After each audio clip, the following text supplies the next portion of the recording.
भारत के इतिहास में 14 अक्टूबर 1956 का दिन एक निर्णायक मोड़ साबित हुआ। नागपुर की दीक्षा भूमि पर डॉक्टर भीमराव रामजी आम्बेडकर ने अपने लाखों अनुयायियों के साथ हिंदू धर्म का त्याग करके बौद्ध धर्म की दीक्षा ली। यह घटना सिर्फ एक व्यक्ति के धर्मांतरण की कहानी नहीं थी, बल्कि यह एक पूरे समाज की सामाजिक, मानसिक और आत्मिक मुक्ति की घोषणा थी। लेकिन यह फैसला रातों रात नहीं लिया गया।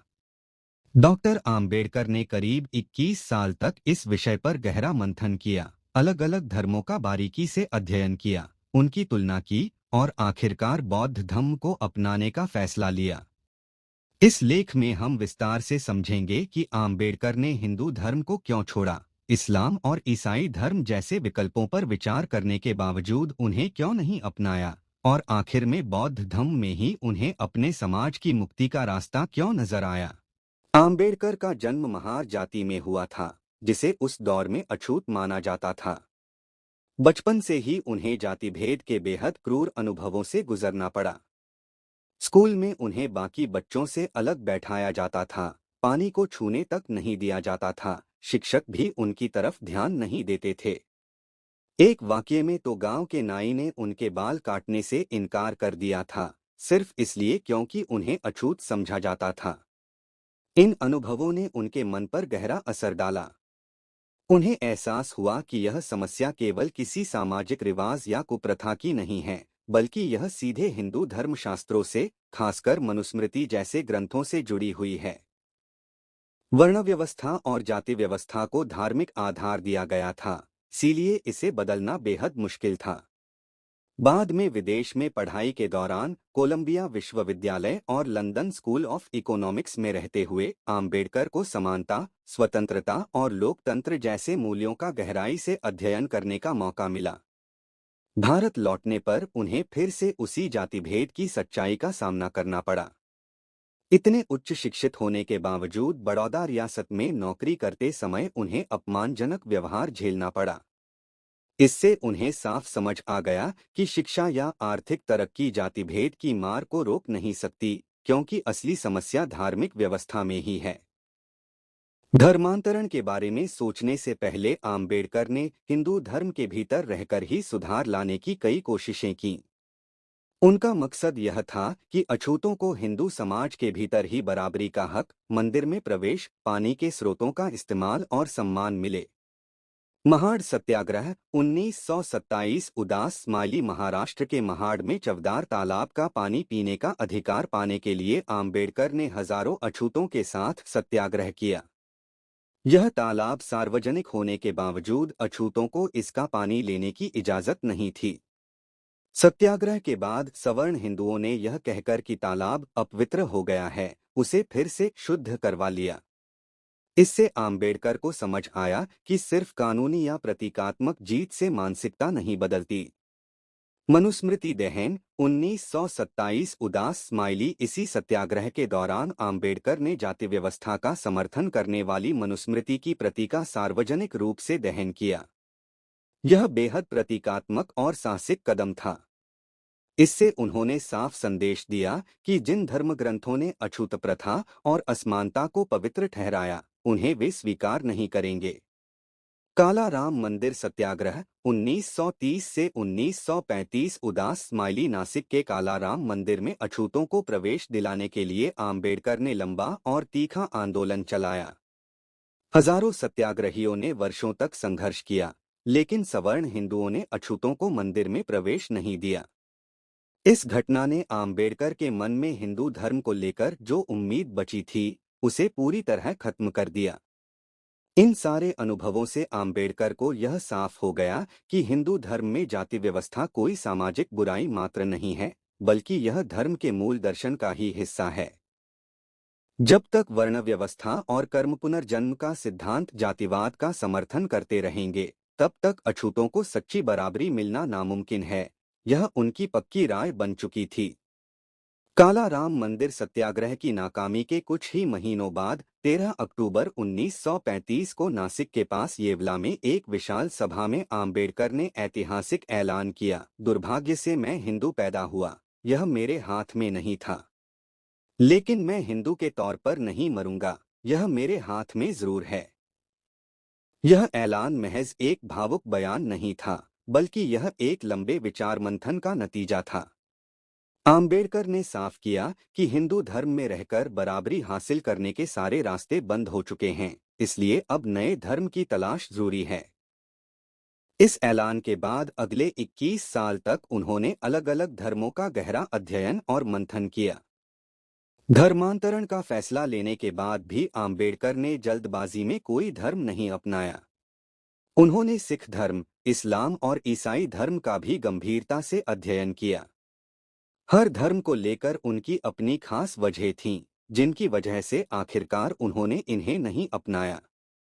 सिख धर्म पर विचार। सिख धर्म भारतीय धरती पर ही जन्मा था और यह समानता का पक्षधर था, इसलिए शुरुआत में यह आम्बेडकर को आकर्षक लगा।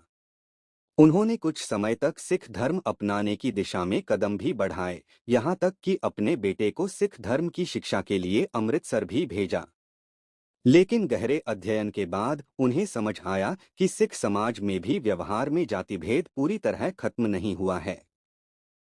साथ ही सिख धर्म अपनाने पर उनका समाज एक राजनीतिक रूप से अलग अल्पसंख्यक बनकर रह जाता, पर असली सामाजिक समस्या हल नहीं होती, ऐसा उन्हें लगा। इस्लाम धर्म पर विचार। इस्लाम धर्म में भाईचारे और बराबरी का सिद्धांत बहुत जोरदार तरीके से पेश किया गया है, यह आम्बेडकर भी मानते थे। लेकिन उन्हें यह डर था कि इस्लाम अपनाने से पूरी भारतीय राजनीति का स्वरूप बदल जाएगा और हिंदू मुस्लिम रिश्ते और तनावपूर्ण हो जाएंगे। साथ ही भारतीय मुस्लिम समाज में भी जाति व्यवस्था जैसा भेदभाव, जैसे अशराफ और अजलाफ के बीच का फर्क मौजूद था, यह बात उन्होंने नोट की। सबसे बड़ी बात यह थी कि इस्लाम अपनाने पर दलित समाज एक विदेशी संस्कृति के प्रभाव में चला जाता और भारतीय राष्ट्रीय एकता को खतरा पैदा हो सकता था, यह चिंता उन्हें सता रही थी। ईसाई धर्म पर विचार। ईसाई धर्म ने भी समानता और भाईचारे का संदेश दिया है और भारत में कई दलितों ने पहले ही ईसाई धर्म अपना लिया था।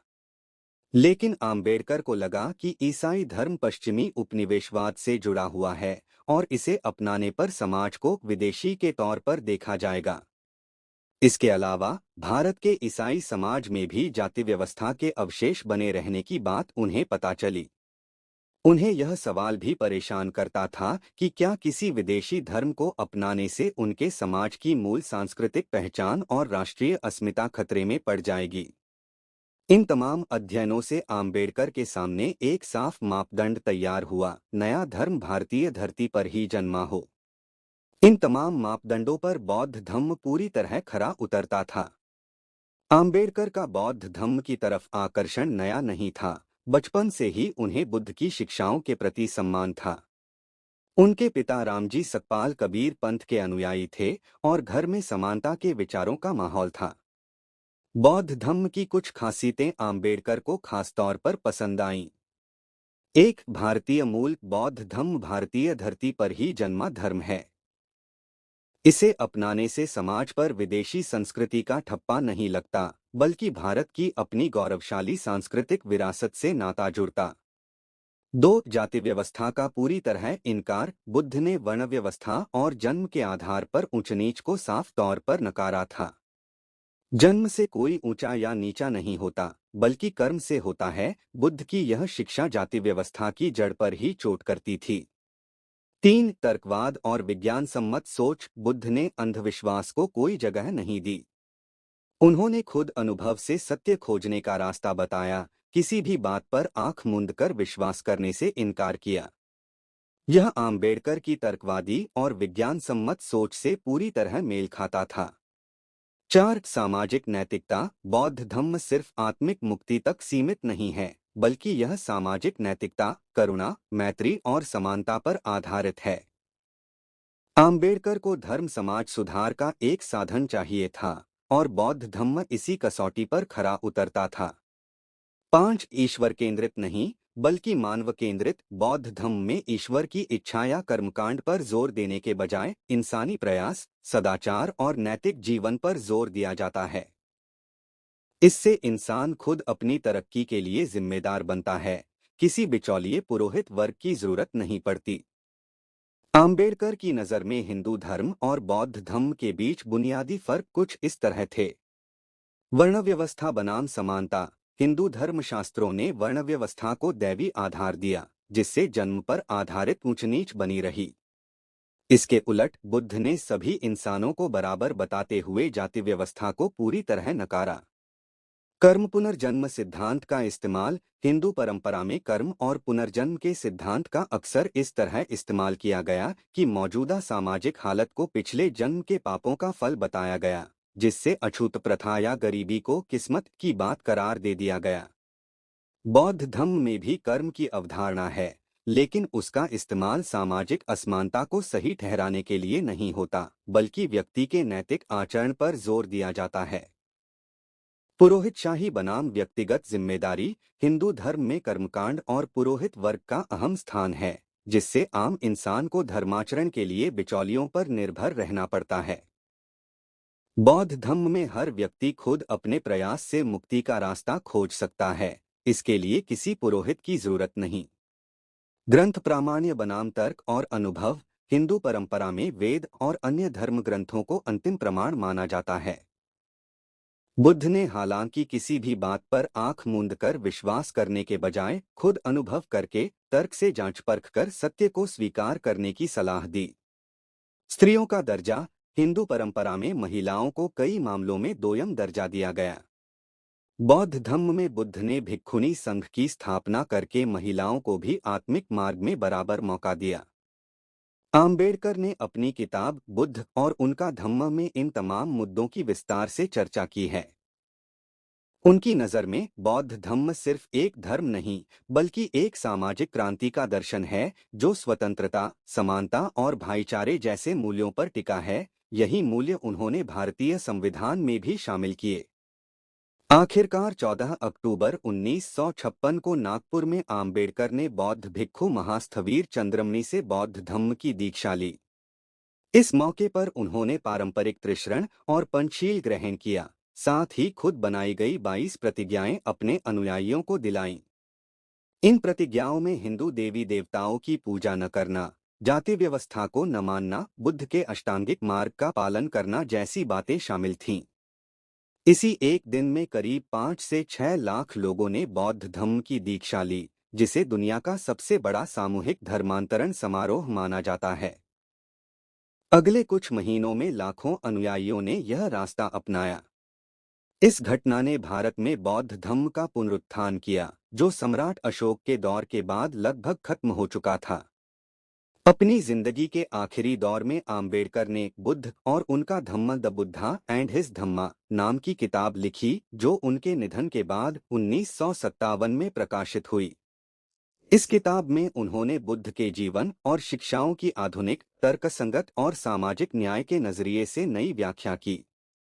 उन्होंने बौद्ध धर्म को अंधविश्वास और कर्मकांड से मुक्त रखते हुए उसके मूल सामाजिक और नैतिक दर्शन को उभारा।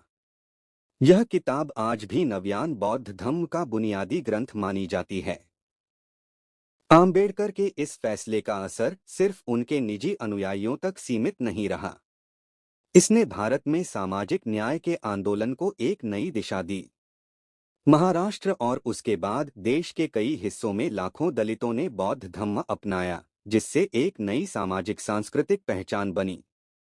इसे नव्यान या आम्बेडकरवादी बौद्ध धम्म के नाम से भी जाना जाता है, जो परंपरागत बौद्ध धम्म से अलग होकर सामाजिक समानता और मुक्ति पर ज्यादा जोर देता है। इस धर्मांतरण के बाद दलित समुदाय में शिक्षा, आत्मसम्मान और सामाजिक चेतना को बढ़ावा मिला। जय भीम और बुद्ध विहारों का निर्माण इस नई पहचान के प्रतीक बन गए। हर साल 14 अक्टूबर को धम्मचक्र प्रवर्तन दिन के रूप में मनाया जाता है, जब लाखों लोग नागपुर की दीक्षा भूमि पर एकत्रित होते हैं। आम्बेडकर का बौद्ध धम्म अपनाने का फैसला किसी भावनात्मक आवेश में लिया गया नहीं था, बल्कि यह एक गहरे वैचारिक मंथन, कई धर्मों के तुलनात्मक अध्ययन और अपने समाज के दीर्घकालिक हित को ध्यान में रखकर लिया गया फैसला था। हिंदू धर्म में जाति व्यवस्था ने उनके समाज को सदियों तक अपमानित किया, जबकि बौद्ध धम्म ने उन्हें समानता, भाईचारा और तर्कसंगत जीवन मार्ग दिया। आज भी यह विषय भारतीय समाज में व्यापक बहस का हिस्सा है। कुछ विद्वान आम्बेडकर के इस फैसले को सामाजिक न्याय की दिशा में उठाया गया एक क्रांतिकारी कदम मानते हैं, तो वहीं कुछ का यह भी कहना है कि हिंदू धर्म में भी सुधार की गुंजाइश थी और सभी हिंदू परंपराएं जातिभेद का समर्थन नहीं करती। चूंकि यह एक ऐतिहासिक और वैचारिक विषय है, इस पर अलग अलग नजरिए मौजूद हैं और दर्शकों को चाहिए कि वे मूल स्रोतों खासकर आम्बेडकर के खुद के लेखन का अध्ययन करके अपनी राय बनाएं।